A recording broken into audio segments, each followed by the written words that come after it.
여러분 안녕하십니까? 북한의 실상을 가장 빨리 그리고 정확하게 전달해 드리는 김은광의 북한 나우의 시간입니다. 오늘은 정말 충격적인 주제를 다뤄볼까 합니다. 남한이 말이죠, 김정은 관저까지 폭격하려고 무인기를 띄웠다는 이 믿기 힘든 폭로가 요즘 터져 나오고 있죠. 그런데 더 충격적인 건 말이죠, 북한이 이에 대해서 일절 이런 방구를 안 하고 입을 꾹 다물고 있다는 것입니다. 대체 왜 그럴까요? 또 이게 무슨 의미일까요? 그리고 이제 한반도에 어떤 폭풍이 밀려 들어올 것은 아닌가요? 이에 대해서 함께 오늘 파헤쳐 보겠습니다. 자, 그럼 시작하겠습니다. 팩트부터 정리해 보겠습니다. 2022년 말 북한의 무인기들이 대한민국 영공을 침투했습니다. 서울 상공에까지 올라왔죠. 이에 대한 대응으로 우리 군은 대북 응징 시나리오를 수립하게 됩니다. 그 안에는 말이죠, 북한 지도부 또 김정은 관저 타격도 포함되어 있다는 겁니다. 이건 매우 구체적인 작전입니다. 군사작전 계획 중에 가장 민감한 수준이 기밀이죠. 그런데 지금 이게 언론과 국회 청문회를 통해서 거리낌 없이 공개되고 있습니다. 내란 특검이 오늘 국방부와 국군 방첩사령부, 드론작전 사령부 등 24곳에 대해 전방위 압수수색을 벌였습니다. 김용대 드론작전 사령관의 자택도 압수수색 대상에 포함됐습니다. 특검법에 규정된 외환 의혹에 대해서도 강제 수사에 착수한 겁니다. 윤석열 전 대통령은 북한과의 무력 충돌로 비상계엄의 명분을 만들기 위해 북한으로 무인기를 보냈다는 의혹을 받고 있습니다. MBC가 확보한 군 내부 관계자 녹취록에 따르면 지난해 10월 북한 외무성이 남한 무인기 발각 소식을 발표하자 윤 전 대통령과 김용현 전 국방부 장관이 박수를 치며 좋아했고, 김 전 장관이 북에서 오물풍선이 날아오면 경고 사격 후 원점 타격하라는 지시를 했다는 이야기도 있었습니다. 압수수색 영장에는 형법상 외환죄 항목 중 일반 이적죄 혐의가 적혔습니다. 외환유치죄는 외국과 통모해서 전투가 일어나게 하는 범죄여서 외환유치 혐의를 적용하려면 북한을 외국으로 볼 것인지의 문제도 있고, 북한과 짜고 이런 일을 벌이려 했다는 것도 입증해야 합니다. 그래서 우리나라의 군사상 이익을 해한 범죄인 일반 이적 조항을 우선 적용한 것으로 보입니다. 다만 특검팀은 아직 수사 초기인 만큼 수사 상황에 따라 다른 조항을 적용할 가능성도 있다고 밝혔습니다. 특검팀은 압수물 분석을 마치는 대로 김용대 사령관 등 주요 군 관계자들을 불러 무인기 의혹의 실체를 추궁할 것으로 보입니다.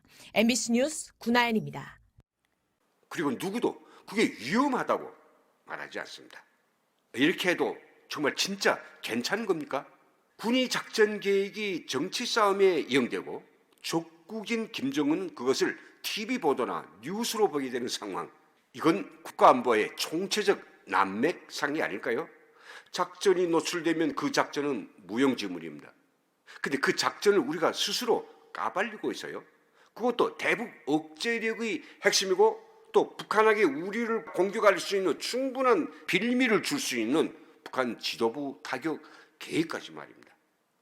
그런데 더 이상한 게 있습니다. 북한은 이 모든 상황에 보시는 것처럼 아무 반응이 없습니다. 김정은은 조용합니다. 노동신문도 한 글자도 올리지 않습니다. 대남 선전 매체도 입을 다물었습니다. 아니, 여러분 생각해 보십시오.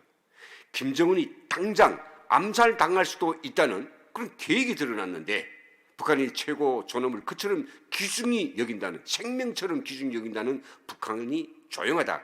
말이 됩니까? 자, 이 침묵이 뜻하는 건 뭘까요? 저는 이 두 가지 가능성을 생각해 봅니다. 첫째는 북한 노동신문과 조선중앙TV가 남한 무인기가 평양 상공에서 대북전단을 뿌렸다고 보도했습니다. 전날 나온 외무성의 중대 성명을 무인기 사진과 함께 그대로 전한 겁니다. 전쟁이 발발될 수 있는 이 같은 무책임하고 위험한 도발 행위를 당장 중지해야 한다.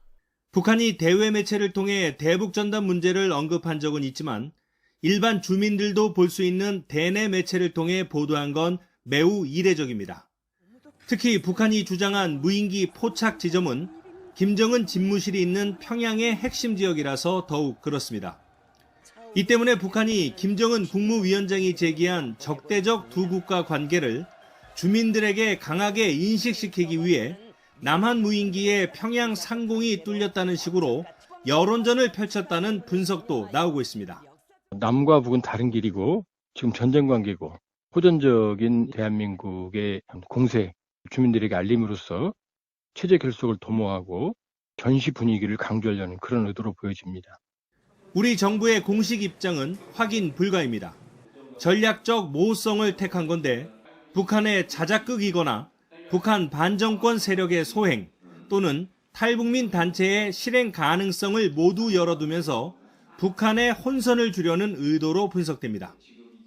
우리의 기본적인 입장은 이러한 북한 주장에 대해 사실 여부를 확인해 줄 수 없다. 이게 기본 입장입니다. 북한은 중대 성명 발표 이후 1시간여 만에 쓰레기 풍선을 우리 쪽에 또 살포했습니다. 올해 5월부터 시작해 벌써 28번째인데 갈수록 빈도가 늘어나는 추세입니다. 여기에 무인기 침투를 빌미로 또 다른 형태의 도발 가능성이 제기되면서 우리 군 당국은 전방 상황 등을 예의주시하고 있습니다. YTN 이종구입니다. 북한은 이 정보를 차곡차곡 쌓아놓고 있다는 사실입니다. 당장은 반응하지 않지만 언젠가 이걸 전면에 꺼내들 준비를 하고 있겠죠. 남조선이 먼저 김정은을 우리 최고 존엄을 죽이려 했다. 이걸 명분 삼아서 국지 도발이든지 사이버 테러든지 또 미사일 시험 발사 어떤 것도 다 맞대응 가능해집니다. 두 번째는요, 북한 내부에서 지금 방어 전략을 전면적으로 수정할 수도 있을 것 같습니다. 우리의 무인기 침투 능력이 예상보다 굉장히 정밀하고 또 위협적이라는 것을 일단 안 이상 그들은 그대로 있지 않을 것입니다. 다음 도발을 준비하고 있는 것일지도 모릅니다. 그럼 앞으로 우리 한반도에서 이번 무인기 침투 사건을 빌미로 어떤 일이 벌어질 수 있을까요? 제가 예측하는 시나리오는 굉장히 불안스럽습니다. 올해 가을쯤, 즉 10월 10일 노동당 창건일 전후로 해서 북한이 어거지를 쓰고 나올 수 있습니다. 정당 방위 차원에서 그리고 절대 존엄을 지키는 차원에서 국지선이나 공격용 무인기 재침투, GPX 교란, 사이버 공격 뭐 여러 가지 옵션들이 있죠. 이런 것들을 구사할 수 있는 가능성이 저는 있다고 봅니다. 솔직히 이런 상황을 누가 만든 겁니까? 저는 이 정치꾼들이라고 생각이 됩니다. 대한민국의 안보 작전이 이 정쟁의 희생양이 되지 않았습니까? 이건 여야의 문제가 절대 아닙니다. 진보냐 보수냐의 문제도 아닙니다. 국가의 존립과 군의 생명줄, 중요하게는 우리 국민의 생명이 걸린 문제입니다. 지금 북한은 조용합니다. 하지만 그 침묵은 절대 편안함에서 나오는 침묵이 아닐 수도 있습니다. 그건요, 칼을 갈고 있는 침묵입니다. 그리고 우리가 안일하게 방치한다면 그 칼날은 반드시 우리를 향할 것입니다. 여러분은 어떻게 생각하십니까? 이런 기밀이 공개되는 게 정말 괜찮다고 보십니까? 그리고 북한의 침묵을 어떻게 해석해야 할까요? 그리고 또 가장 우려스러운 북한이 이에 대한 이 맞대응은 도대체 어느 정도일까요? 댓글로 여러분의 의견을 남겨주시고 구독과 좋아요, 알림 설정 꼭 부탁드리겠습니다. 지금 같은 상황에서 우리가 진실을 지키는 게 가장 큰 무기입니다. 지금까지 김흥광이었습니다. 다음 방송에서 뵙겠습니다. 감사합니다.